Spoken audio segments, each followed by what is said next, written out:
नमस्कार दोस्तों, मैं उर्वशी आत्मज्ञान चैनल पर आप सभी का स्वागत व अभिनंदन करती हूँ। आप सभी का प्रेम व आशीर्वाद हमें हमारे मेल के द्वारा प्राप्त हुआ। हमें बहुत खुशी है कि हमारे कुछ व्यूवर्स अपने अनुभव आत्मज्ञान चैनल के माध्यम से आप सबके साथ शेयर करना चाहते हैं। हमारी आप सभी से प्रार्थना है, अगर आपके साथ जुड़ा कोई भी ऐसा अनुभव जिससे आपके जीवन में सकारात्मक बदलाव आया हो, तो उस अनुभव को हमारे साथ शेयर करें ताकि आपके द्वारा किसी के जीवन में बदलाव आ सके। दोस्तों, आज मैं किसी विषय नहीं बल्कि अपने साथ बीते एक ऐसे क्षण को आप सबके समक्ष लाई हूँ जिससे मुझे साईनाथ महाराज के होने का आभास हुआ था। मेरे साथ कुछ ऐसा घटित हुआ जिससे मेरे मन में साईं बाबा को विस्तार से जानने की जिज्ञासा उत्पन्न हुई।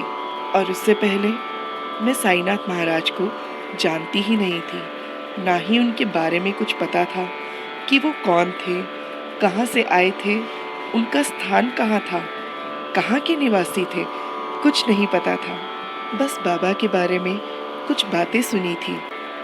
एक साईं भक्त जिनसे मैंने अपनी जिज्ञासा प्रकट की, तब उन्होंने मुझे श्री साईं सचित्र पढ़ने के लिए प्रेरित किया और श्री साईं सचित्र उपलब्ध भी करवाई। हर रोज की तरह मैं साईं सचित्र का अध्ययन करके अपने समय पर सो गई और मैंने एक सपना देखा जिसे मैं आखिरी सांस तक नहीं भूल सकती। वो सपना महज एक सपना नहीं बल्कि हकीकत जैसा लग रहा था। स्वप्न में बारिश हो रही थी। मैं अपने मित्रों के साथ बारिश का आनंद ले रही थी।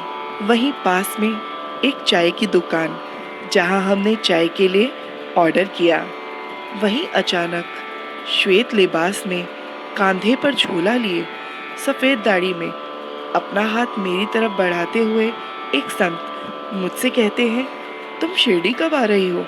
चलो मेरे साथ, मैं तुम्हें शिरडी ले जाने आया हूँ। और तभी अचानक से मेरी आँख खुलती है, मेरा स्वप्न टूट जाता है और मैं सपने के मंजर को याद करते हुए और बेचैन हो उठती हूँ, मानो सपना नहीं जैसे हकीकत ही हो। स्वप्न देखने के बाद मैंने शिरडी जाने की ठान ली और मैं शिरडी पहुँच भी गई। बाबा की नगरी में मेरा पहला कदम, मानो जैसे नया जीवन मिला हो। मैं जैसे ही बाबा के दरबार में बाबा के समक्ष पहुंची, तो ऐसी सुख की अनुभूति मुझे आज तक नहीं हुई, जैसे अब कुछ बचा ही नहीं। मेरा मन शांत हो गया। मस्तिष्क में चलने वाले विचारों पर किसी ने पूर्ण विराम लगा दिया हो। मेरी आंखें बस बाबा को निहार रही थी, जैसे वो मुझे ही देख रहे हों, मेरा स्वागत कर रहे हों। जैसे ही दर्शन करके दरबार से मैं बाहर निकली और उसके बाद जो मैंने देखा, मुझे अपनी आंखों पर विश्वास ही नहीं हो रहा था। ठीक उसी लिबास में, कांधे पर झोला लटकाए, सफ़ेद दाढ़ी में, वही संत बाबा जिन्होंने मुझे शिरडी आने के लिए स्वप्न में कहा था, वो नीम के पेड़ के पास खड़े मुझे ही निहार रहे हैं। मैं उनके पास गई, उन्हें प्रणाम किया और वहीं उनके साथ बैठकर उनको अपना सपना बताने लगी। उनके अलावा मैं सब कुछ भूल गई थी। मेरे आसपास कौन है, कौन नहीं, मुझे किसी बात की सुध नहीं रही। बस उनसे बातें करती रही। अचानक से मुझे मेरी माताजी ने पुकारा और मेरा ध्यान उनसे हटकर मेरी माताजी पर चला गया। जैसे ही मैंने पलटकर देखा, वो संत पुरुष वहाँ से गायब हो चुके थे और मैं उन्हें दरबार के हर कोने में ढूंढती रही, पर वो संत पुरुष मुझे नहीं मिले और मैं रोते रोते खामोश हो गई। घर लौटने के बाद भी मैं कई हफ्तों तक मौन रही और अपने साथ बीते पलों को गहराई से सोचती रही। ऐसे साईं बाबा ने मुझे आशीर्वाद देकर अपने होने का आभास मुझे कराया और यकीन मानेगा, आज भी हर लम्हा, हर पल मैं उनके होने का एहसास महसूस करती हूँ। मेरे सुख और दुख में साईनाथ महाराज मेरे साथ ही होते हैं और अपने बच्चों पर आई मुसीबत में सदैव उनकी रक्षा भी करते हैं।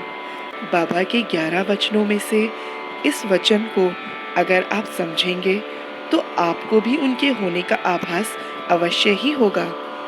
जैसा भाव रहा जिस जन का, वैसा रूप हुआ मेरे मन का।